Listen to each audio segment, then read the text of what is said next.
Good afternoon and welcome to my channel. My name is Joyce and I do all things personal development. If this is your first time, a very warm welcome.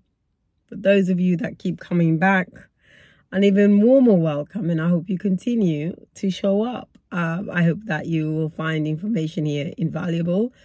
And as always, you can let me know if you would prefer to see something slightly outside of the box. I'm sure I can deliver as long as it's within the arena of personal development. The reason why I'm so big on personal development, because I realized at a very, very young age, I think I was about, and I say young because in these terms it's probably not young at all, but I think I was about 24 when I first heard that I could change my reality.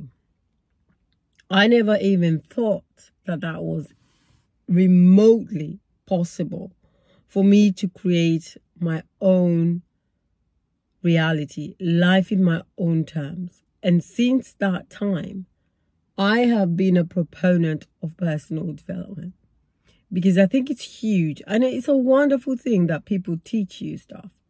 But I think ultimately you have to remember that your life is in your hands and you have the final say every single time as to whether you are going to take things forward or pull things back, whether you're going to accept the call or not, whether you're going to take the mantle or not. And one of the things I wanted to talk about today is the idea of building your own life. And we have not really been taught that much. I don't know where you come from, but in my culture, really, your life is your parents. Your life is,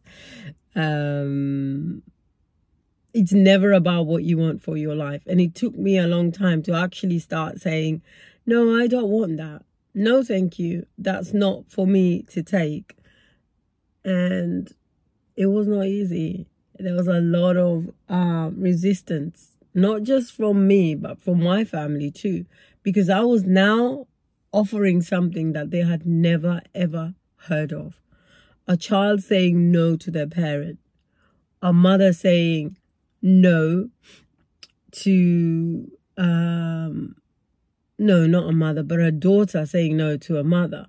That was unheard of because it was almost like I was living in disobedience. But then I realized I have to live life my own terms. Most of what my parents wanted me to live was under the premise of their own idea, of their own ideology, of their own capacity. So even that was limited, right? And so who was to say that they were right anyway? And it was always a gamble. It's always a gamble when you decide to strike out on your own because it is uncharted territory. Most people don't understand it.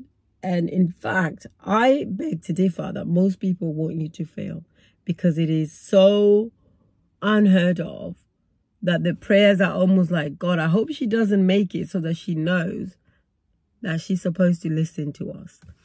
And I think that's completely different. I tell my kids this all the time, and I'm telling you, and anybody that will listen, you have the right, the responsibility, and the capacity, and the wisdom, and the knowledge, and the courage to live your life in your own terms.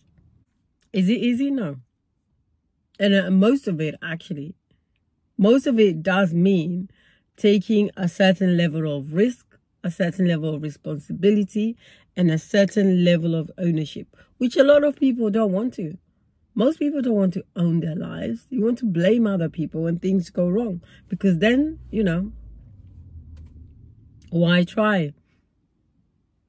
But actually, life is supposed to be exactly the opposite. We are supposed to decide what we want in our own lives and be able to take the action that we need to pursue our dreams.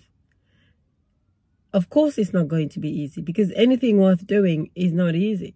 If you're talking about, you know, walking a road that has always been traveled, it's been trodden already. There's nothing different about that. But if you're chartering new territory, if you're climbing and scaling new mountains, if you're crossing new rivers, it is going to be hard and you're going to find it challenging. And I think that is exactly what your skills are made of.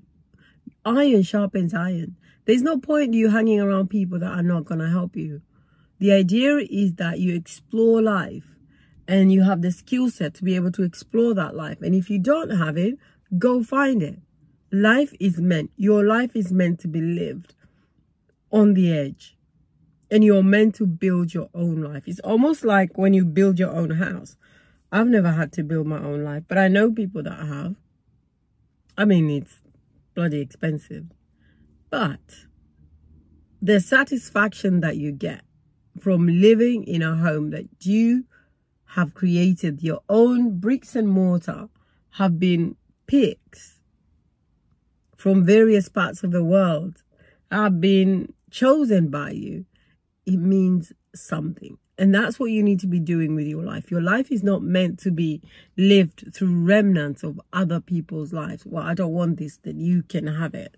That's not what your life is meant to be. You're supposed to dream. You're supposed to sit and envision your life in a way that has never, ever been possible. And then you need to go out and live it. Because if you can think it, you can live it. If you can believe it, you can live it. And that is my truest and heartfelt desire and wisdom and knowledge. Because I am living the life that I know is only a little bit of what is possible. And I am going for it. And it is possible for you too. But you have to have that vision first. You've got to know that you can create your life as you wish it. And then you need to go for it. Because all things are possible if you believe. Have an incredible day. And I'll speak to you tomorrow. Take care.